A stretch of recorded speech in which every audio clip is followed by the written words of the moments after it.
I'm Yaakov Katz, and welcome to another episode of the Jewish People's Podcast by JPPI. The world is busy right now, and that might actually be an understatement. There's Venezuela, there's Iran, wars, elections, crises that dominate the headlines and demand everyone's attention. In that noise, though, some stories risk slipping away too quickly. And the next story is one we cannot allow to happen to. This conversation was recorded earlier this week, which was the third anniversary of the Bondi Beach massacre. It's already been 3 weeks. 3 weeks is enough time for the cameras to leave, for the world to move on. But for the Jewish people, for the people of Australia, moving on too quickly comes at a cost. My guest this week is Arsen Ostrovsky, and he's a good friend. Arsen was at Bondi Beach when the massacre and the shooting took place. He was shot. He was wounded. In this episode, he describes those harrowing moments after he was hit, when blood was still dripping, running, more accurately, down his face, and he was lying wounded on the ground, bodies strewn alongside him. Unsure if the gunmen would take aim at him once again, if he would make it out alive. What was happening to his family, his wife, his 2 children. But this is not just a conversation about Arsen and the trauma of Australia and their Jewish community. It is about what Bondi means more globally. What does it mean about the security of Jews everywhere in the diaspora? What does it mean about the way and the role governments play when antisemitism is allowed to fester rather than be confronted early and forcefully? That's what Bondi Beach is about, and that's what I discuss on today's episode with Arsen. Stay with us. Arsen, first of all, it's great to see you. It's good to see that you're smiling, you're looking good, and I want to thank you for taking the time to talk to me. I appreciate that, Yaakov. I think it was only a few weeks ago we met in Jerusalem for coffee. Times change fast. I mean, if you're already jumping to the coffee, which was just a few days before you and your wife and your 2 kids took off for Australia, where you're taking up a new job and, going back home where you originally came from before making Aliyah, you had told me a really, I mean, I laugh as opposed to crying, but it was really a very moving story of how when you had been there with the kids before the move, your older daughter, who remind me is 3rd grade, 2nd grade, something like that? She's turning 9 years old very, very soon. Turning 9 years old. So you go to the school in Sydney where she's going to be going to school, and you show her around. And she had this question for you, right? Well, she had the question for the principal. She asked the principal, where is the safe room? Where's the safe room?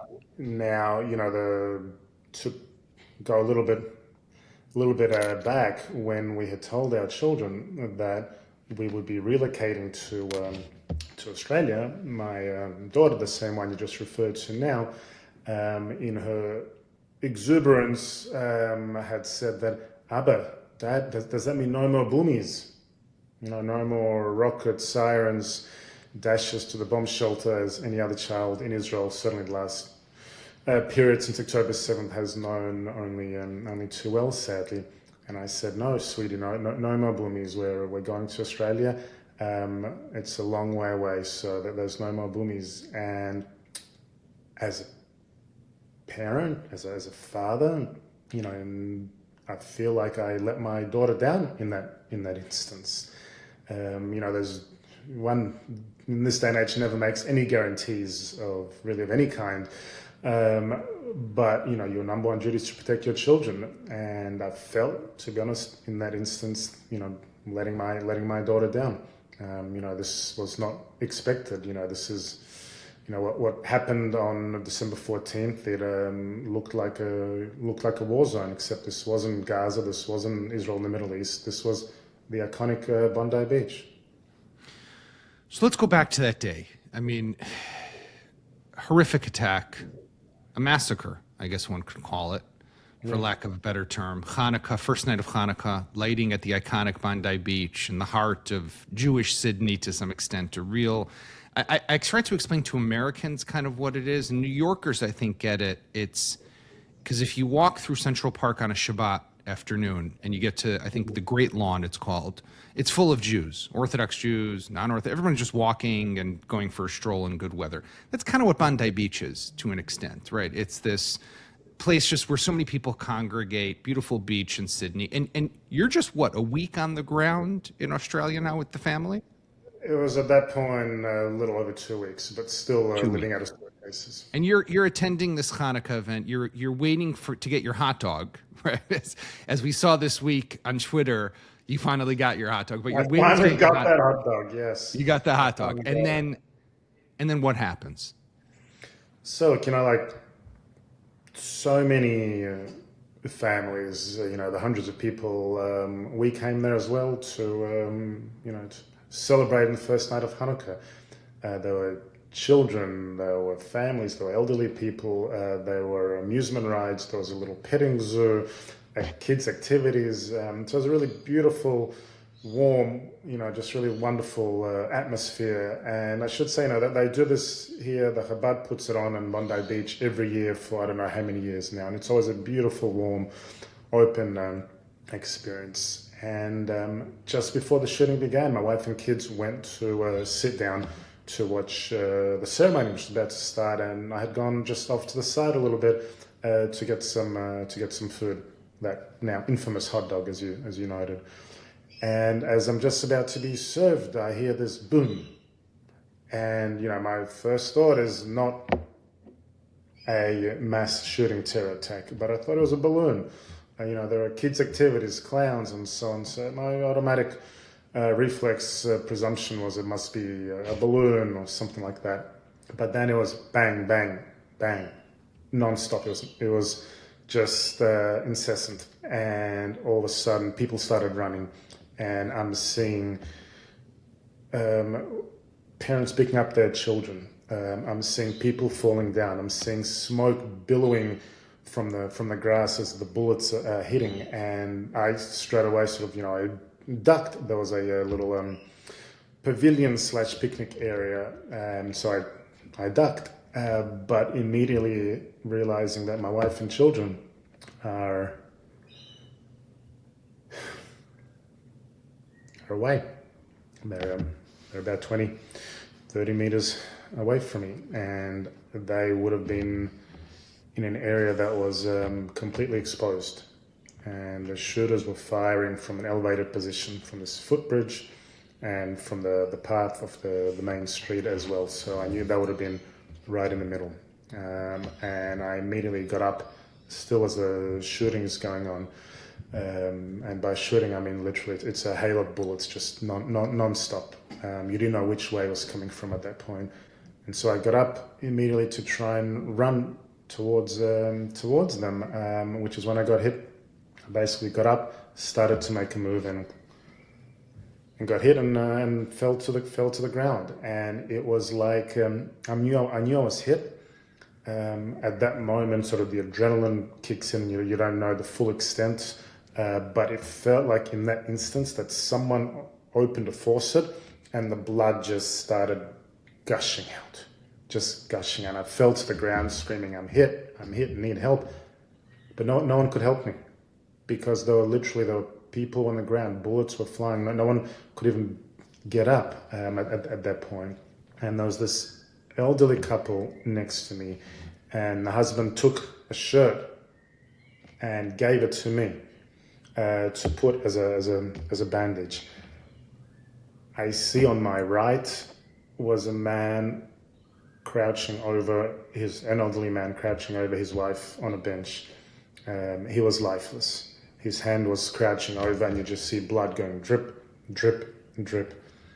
On the left of me, not more than a meter or two, not very far at all, were two people. They were dead, and you could see actually body parts just strewn there. And at that moment, I didn't know. I didn't know if I would survive this or not. I took a picture.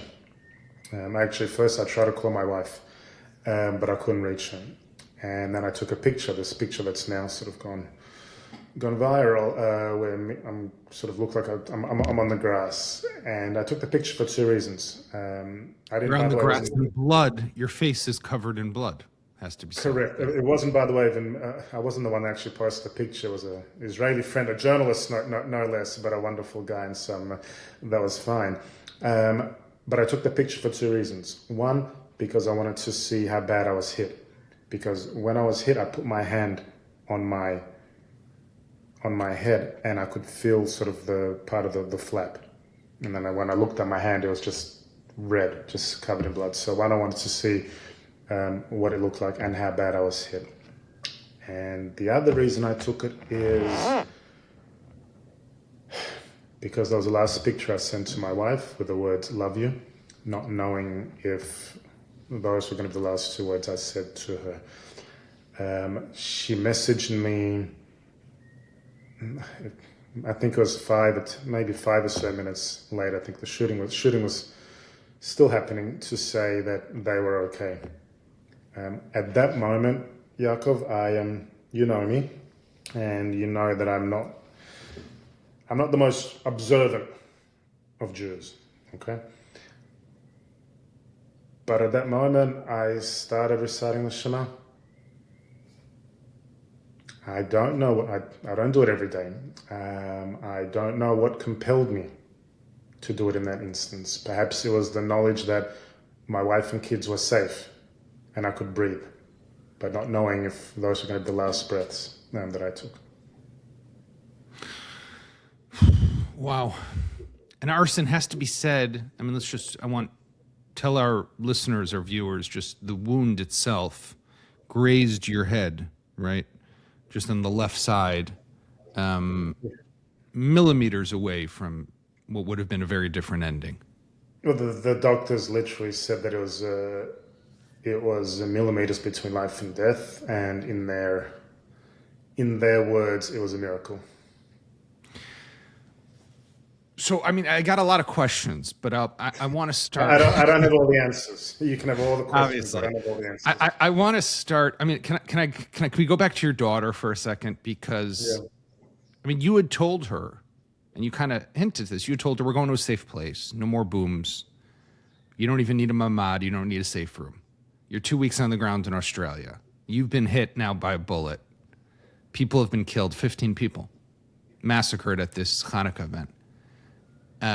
This was supposed to be the safe place, far away from the threats, the people, the jihadists who want to kill the Israelis and the Jewish people.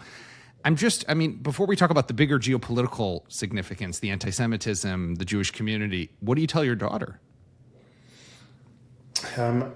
In some twisted way, the last 2 or so years living in Israel has, I don't say almost prepared her, but you know that I marvel at, and I'm absolutely in awe of the resilience of these children, certainly the ones that grew up in Israel and that have seen everything that we have seen.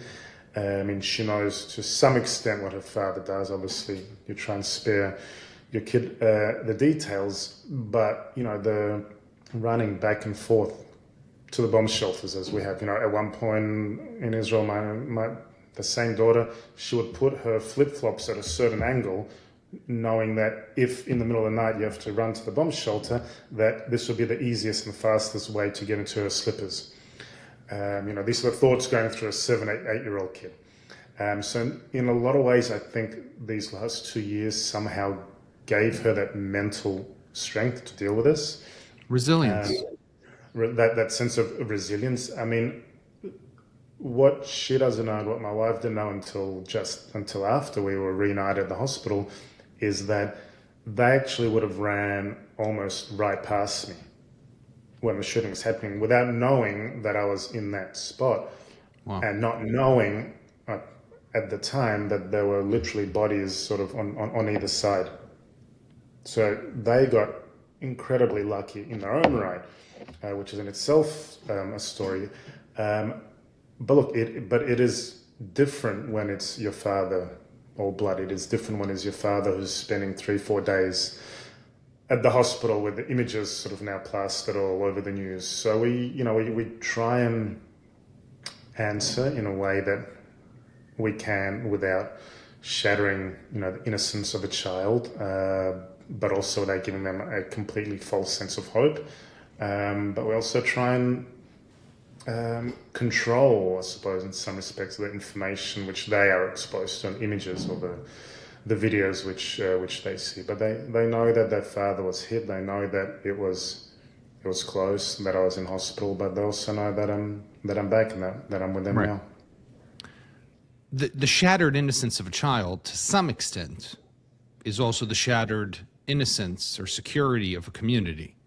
While Australia has been suffering from an explosion of anti-Semitism, like many Jewish communities around the world, definitely since October 7th, and this isn't the first, it starts with rhetoric, turns into physical assault, but this is a seminal moment for not just the Jews of Australia, or a very prominent Jewish community, small in numbers, but big in impact. This is huge for the entire country as an event. Where are we now? Almost about we're talking between the third anniversary, the fourth anniversary of the attack. Where is the Jewish community right now? Right now, it's in a lot of pain still. I think the initial pain of and just the rawness of what happened, and as you said, it is a small community, but a very active community, and it's one where you'd be hard pressed to find someone that didn't know someone impacted, whether directly, whether one of the victims or someone that went to the event. In a lot of ways, I think that raw emotion and grief, while still there, is now turning to a lot of frustration, I would say, and perhaps anger with the government as well in terms of the next steps from here. From a community's perspective, I think. Whilst the event itself for the 14th was shocking in its gruesomeness, it wasn't surprising. For over 2 years now, the community has been warning time and time again that if this hate, if this hatred, if this intimidation and violence goes unchecked, it will lead to something explosive. And we saw this deadly manifestation on the 14th. Only 2 days after the October 7th attacks, on the 9th, I think it was 9th of October, remember the images of this mob descending on Sydney Opera House, another, equally iconic landmark in Australia, and chanting "Gas the Jews," or some were saying, "Well, no, it's only where are the Jews," as if that's somehow any less worse. And we have seen almost on a daily basis either reports of synagogues being firebombed, schools being graffitied, Jewish businesses being defaced, or some closing down even altogether. We have seen hatred just bellowing both online and on the streets with these marches and protests and calls to globalize the Intifada. We have seen the government take a very, I would say, in many respects, an approach singling out Israel after decades of bipartisan support and pouring perhaps only more fuel on this fire. And now we're at a point where we know the community knows what happened. We were there. But we now have a lot of questions that need to be answered. And the question is, how do we proceed in order to, one, honor the victims and the survivors, to learn from what happened, but also what lessons do we take out of that to ensure that it does not happen in the whole. Now the central focus of the argument, or the discussion, the conversation is, how do we get to that point, and whether it is to hold a royal commission, which the overwhelming cross spectrum of Australian society, I mean, not only but primarily the victims' families and the survivors, but now you see business leaders, lawyers, former governor generals, military officials, sports figures, right? Sport heroes, the sports heroes yesterday, they said like absolute icons of Australian sports, saying, this is not the Australia that we represented.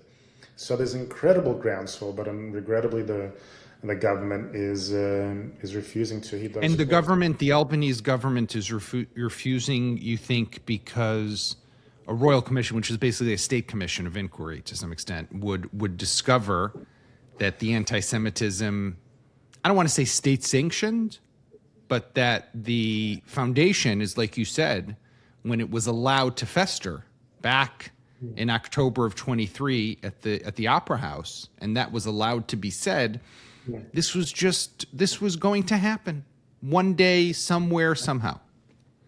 In short, yes. I mean, I think the government is afraid of the answers that will arise, and perhaps its own culpability in what happened.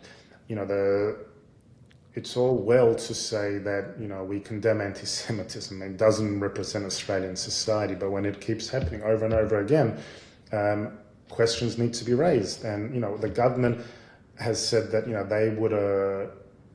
they will hold a review, not a commission, a review led by, I've said, very distinguished former security official, but looking specifically into the intelligence failures and the collaboration between different agencies that led to the attacks in Bondi. Now, the issue here is, Yaakov, that this wasn't merely an intelligence failure, although it was, but this was a wholesale failure of leadership across the board. Anti-Semitism is not sporadic. It is mainstream. The anti-Semitism, including that led to what happened in Bondi, it's not geographically defined to just the state of New South Wales, but it is across the country. It affects and has been infected within institutions, within academia, and yes, within the government itself. So only in this case, a full Commonwealth Royal Commission, which would have the powers to look at everything. Nothing would be off limits. Look at both intelligence failures, but also the policy failures, institutional failures that led to this, but also the lessons that would need to be held. One of there are many reasons the government is refusing to do this, but another one is they have said that a royal commission which would look into everything would perhaps uncover things that would cause the community some considerable pain and heartache. With all due respect, what happened on the 14th has already caused enormous pain. What does that mean? What will it discover that will cause heartache? They said, well, perhaps that those who do have feelings or attitudes of, hateful attitudes towards the community, that they're feeling that their positions would perhaps come to the fore, and that this would only cause further unneeded heartache for the community. Look, the reality is, one, that we have seen the apex of heartache on the 14th, but also, and this is a analogy someone else made, and I apologize, I don't remember who it was, that said, well, this is no different, saying, well, maybe we shouldn't have the Nuremberg trials because that would bring some undue heartache. But at the end of the day, we needed to get to the bottom of what actually happened. We know what happened, but what we need to know is also why it happened, and to ensure that it does not happen again. And that's really the discussion that is being had now, and a large part of the frustration with the government for refusing to do that, especially when there's a tidal wave of opinions, first and foremost from the victims' families and the survivors. But there's also a feeling, I think, in a lot of respects, that the government, especially the Prime Minister, who's perhaps showing maybe a lack of empathy here. You've seen, for example, the Premier of New South Wales, who is also Labor. Okay, He has been absolutely embraced by the community, and we saw that at the vigil that was held just at the end of Hanukkah, where the Prime Minister was booed, but the Premier from the same party was really embraced so warmly by the community. So it also goes towards leadership. It goes towards empathy or lack thereof. So there are a lot of questions and a lot of now frustration, I would say, within the community. I mean, like you said, there's kind of a distinction between security that's needed, obviously, and there's something absurd around the world. And I heard also Australians talking about this. How does it make sense that there's only one tiny little minority in the whole country that requires guards outside schools and outside synagogues and outside community events? And it has to be said, there were police there. They just were not effective. And that's a whole other question that needs to be. So security needs to be looked at. But I mean, you've been a very vocal advocate, obviously, for Israel and outspoken against any form of anti-Semitism, rhetoric, obviously physical. there's a lesson here, Arsen. You've been doing this stuff for years, right? In your previous job at the international, as the head of the International Legal Forum. I mean, most people know you just from your online social media presence. Now you're taking up a role as the executive director of AJAC, which, as I explained to people who don't understand what AJAC is, it's kind of like the APAC of America, of Australia, right? I mean, that's like the best way. I should say not executive director, but heading up the Sydney office. Heading up the Sydney office. Sorry, thank you. So you look at you look at this, what happened here, and it starts with words and it moves into violence. There's a lesson for Jews around the world, and so what is that lesson? What do you want? What do you want people to understand? What should this legacy and the message of Bondi Beach be for the Jews of America and of Canada and of the UK and of France and South Africa and anywhere else that we know Jews are being persecuted and hunted? I'll tell you why I think this is a turning point. That I think finally the country has understood that this isn't just a Jewish problem. It is an Australian problem, and it is one that if it is allowed to continue to fester, will rip at the very fabric of our society. Now, during the attack itself, we saw on the one hand the most heinous evil and barbarism, but on the other hand, and I saw this, with my own eyes, I saw the very best of the country as well. I saw lifesavers rush to help people. I saw random strangers rip off their clothes to give to others to help stop the flow of blood. I saw people coming to bring water. I saw random strangers take children and cover them with their own bodies as a shield. And we have seen now an incredible groundswell of support from across the spectrum in every part of really society, from the very top, calling for a royal commission, calling for answers, calling for the end of this scourge, understanding that when you attack any one member of a society, it's as if it is an attack on a nation as a whole. So I think in that respect, there has been perhaps a turning point or a watershed moment.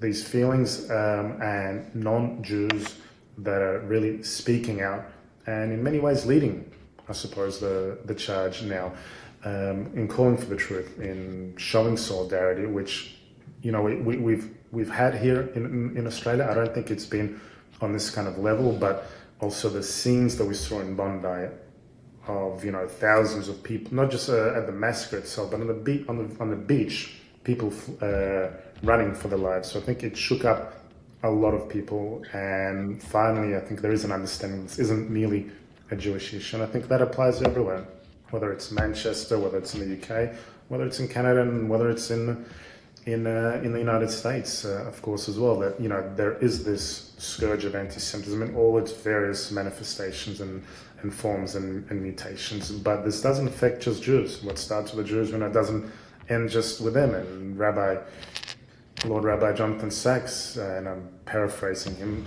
but said, a society that doesn't have room for Jews doesn't have room for humanity itself. And these are the questions I think we need to be asking increasingly.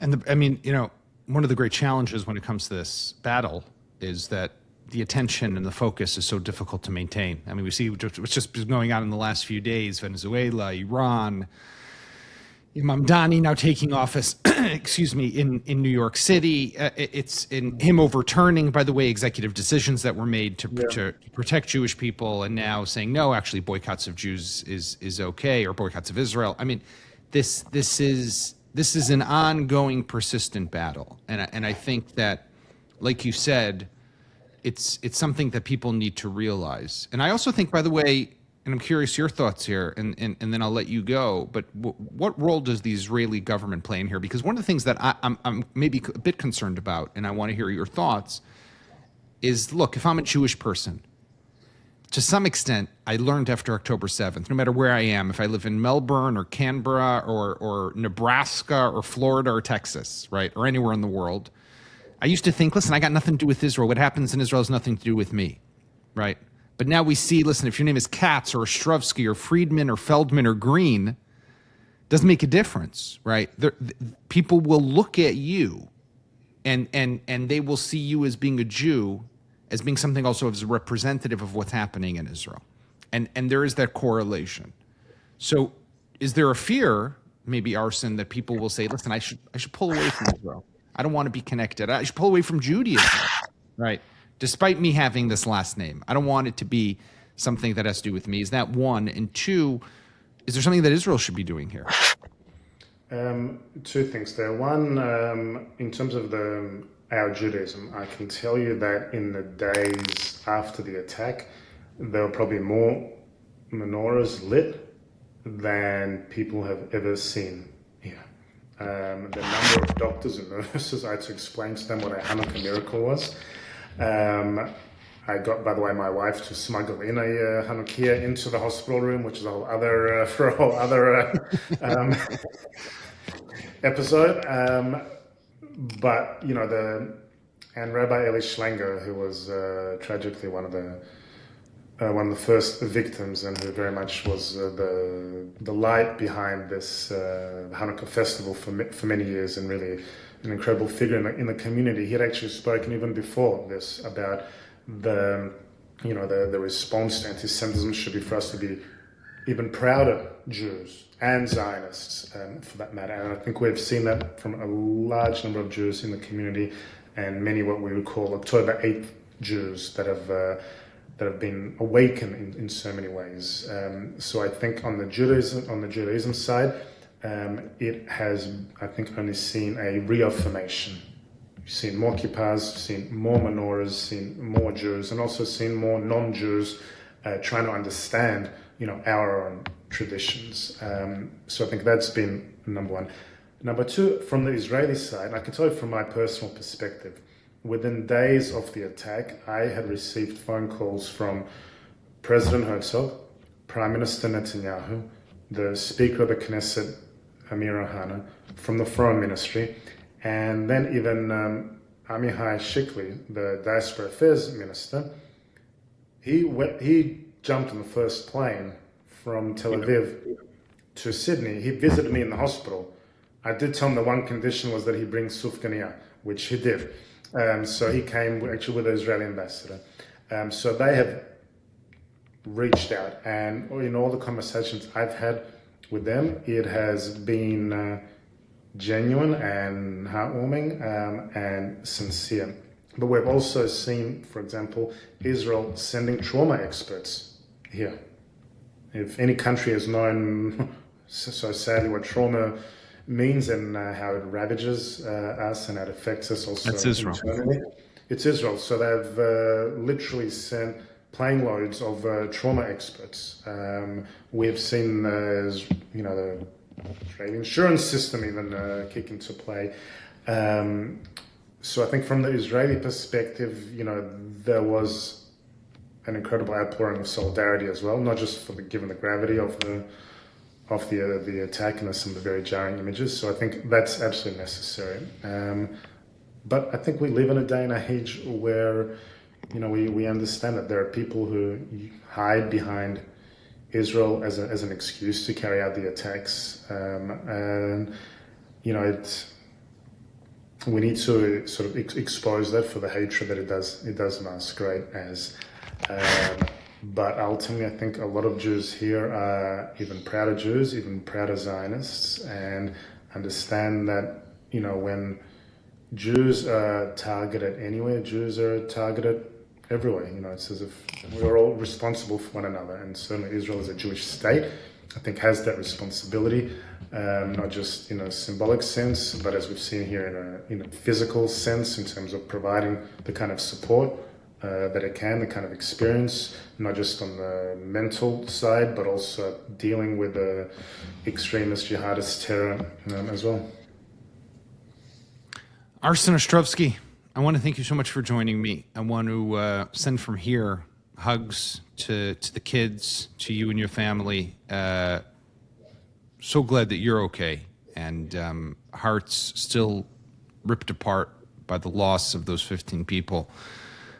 killed at the Bondi Beach Hanukkah lighting, and to just stand in solidarity with the entire Australian Jewish community. So let me thank you once again, Arsen, for really spending the time with me.